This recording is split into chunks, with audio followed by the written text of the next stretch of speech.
जय जोहार संगवारियों। आज मैं बनाने वाला हूँ स्पेशल मसाला मिर्ची। एक बार आधा कटोरी तेल ले कढ़ाई में तेल गरम करथन 2 चम्मच और में आधा कटोरी तेल है और भूंजे बर डाल देथन।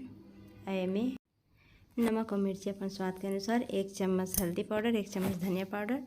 अब पूरा ला अच्छा से भून लेबो, अच्छा लाल के होत ले। ओकर बाद में ला मिर्ची में भर लेबो। मिर्ची ला बीच से काट ले हूँ अच्छा से धोए के बाद में। ओकर बाद में अब मसाला भर देबो संगवारियों। ओकर बाद इला अच्छा से भून लेबो मस्त लाल के होत ले। अब मसाला ला भर चुके हूँ।